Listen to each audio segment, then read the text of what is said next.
So, hello students, how are you? So, are you all ready to discuss this last part of the chapter Climate of India, which is a very important chapter for your ICSE Boards examination. So, coming back to the chapter, the cold weather season commences at the end of November and continues till March. So you all know it very well, that in India, the winters they commence at the end of November and they continue till March. Clear sky, pleasant weather, low temperature, high range of temperature, and slow northern winds are the chief characteristics of this season. Now, what are the temperature conditions at different parts of India during this season?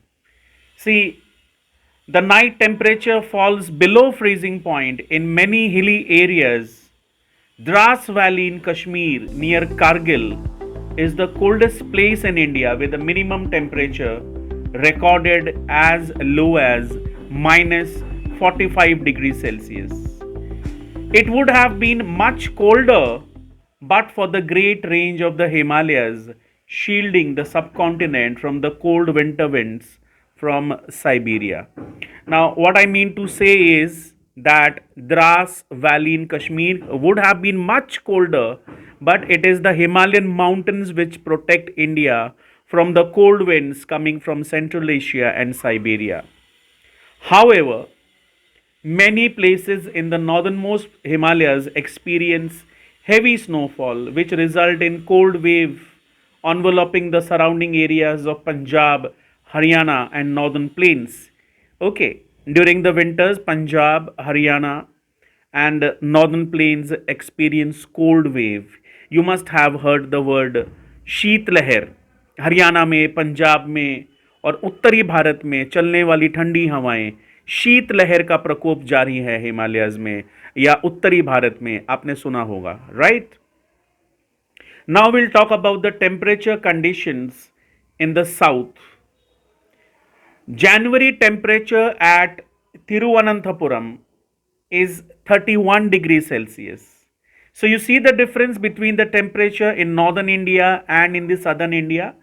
In January, when it is extremely cold in northern India, the temperature at Thiruvananthapuram is just 31 degrees Celsius. So as discussed earlier, because of the apparent migration of the sun towards the south, shining directly over the Tropic of Capricorn, the Indian subcontinent receives oblique rays of the sun during the winters. As a result, high pressure builds up on the land with low pressure centered on the water bodies surrounding the peninsula. But now the situation has changed, as now because what has happened, the landmass has now become cooled. As a result, the air is descending over the landmass, and this heavier air makes the air pressure becomes high over the land. Now what happens, because there is high pressure over the land and there is low pressure over the surrounding seas, the winds begin to blow towards the low pressure areas centered in the Bay of Bengal. These winds do not blow towards the Arabian Sea because of the Deccan Plateau. The Deccan Plateau offers them an obstruction. As a result, they cannot blow over the Deccan Plateau. Hence, they are forced to blow via the Indo-Gangetic Plain towards the Bay of Bengal.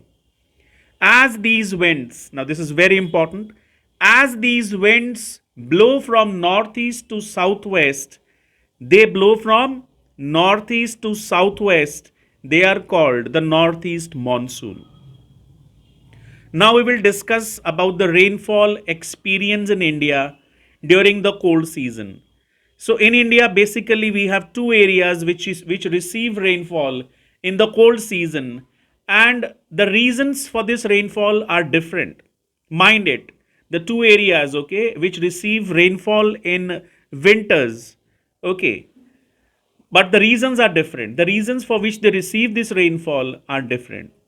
Now, first of all, the main area that we'll talk about is the Coromandel coast in Tamil Nadu.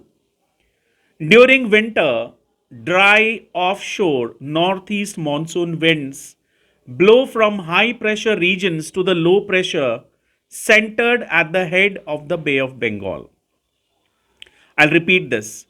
During winters, dry offshore winds of the northeast monsoon, they blow from high pressure region to low pressure region. Now the low pressure region is centered in the Bay of Bengal. Now these winds do not bring rains to Ganga Valley, but as they proceed after crossing the Bay of Bengal, they pick up moisture from the Bay of Bengal, and as they strike the Coromandel coast on eastern India, Tamil Nadu, southern tip of Andhra Pradesh get heavy rainfall accompanied by stormy winds. These winds cause damage to standing crops and means of transport. Tamil Nadu receives nearly 70 centimeter rainfall during the winter season. The rainfall is highest at Nagapattinam and Toputurai, nearly 100 centimeter, but it goes on decreasing rapidly inland as it reaches the interior, giving only 3 to 4 centimeter of rainfall to Karnataka. So overall, we have to understand that during the winters, the regions of the Coromandel coast comprising Tamil Nadu, Andhra Pradesh, they receive heavy rainfall of around 70 centimeters during the winters. And this rainfall in winters is caused by the northeast monsoon winds, which are basically dry offshore winds when they proceed from the Ganga Valley, but when they blow over the Bay of Bengal, they pick up moisture from the Bay of Bengal and they bring rainfall to the Coromandel coast, Tamil Nadu and Andhra Pradesh. Right? Now we'll talk about another region in India which receives rainfall during the winters. So another region which receives rainfall during the winters is the northwestern India. So in the north, even though the sky is generally clear during the winters, the spell of fine weather is broken by the light rainfall which occurs due to the western disturbances or the temperate cyclones. So you see the difference. Northwestern India receives rainfall from westerly disturbances or the temperate cyclones which originate near the Mediterranean Sea, and after crossing Iran, Afghanistan, Pakistan, they enter India in the northwest. And the precipitation is in the form of snow in the higher regions of Jammu and Kashmir and the Himachal Pradesh. So Punjab, Haryana, Western Uttar Pradesh, they receive rainfall, whereas the Himalayan regions, they receive snowfall during this season. The rainfall is cyclonic rain. This is cyclonic rain and is beneficial to wheat and barley crops. So a number of times questions are set, what are the different reasons that northwestern India and the Coromandel coast receive rainfall? So you have to mention that the causes of rainfall are different. For Coromandel coast in Tamil Nadu and Andhra Pradesh, the rainfall is caused by the northeast monsoon, which picks up moisture from the Bay of Bengal. And for northwestern India, Punjab, Haryana, Western Uttar Pradesh, they receive rainfall as a result of the western disturbances or the temperate cyclones coming from the Mediterranean Sea. So you have to answer in this manner. Okay, don't get confused. Now, we'll talk about the characteristic features of the cold weather season. So this is the season when northeast monsoon takes over from the southwest monsoon. Okay, now unlike the southwest monsoon, the onset of northeast monsoon is not so clearly defined.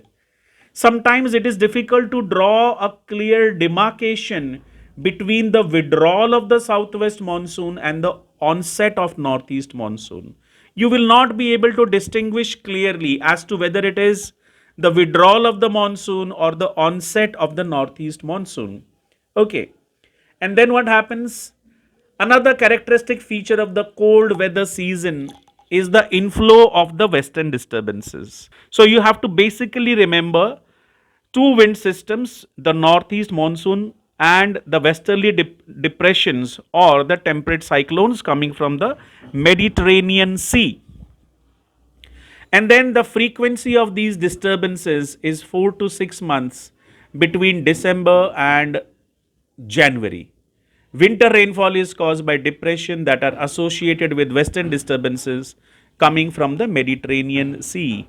And this winter rainfall in northwestern India is very beneficial for the wheat and rabi crops. Right? Thank you so much.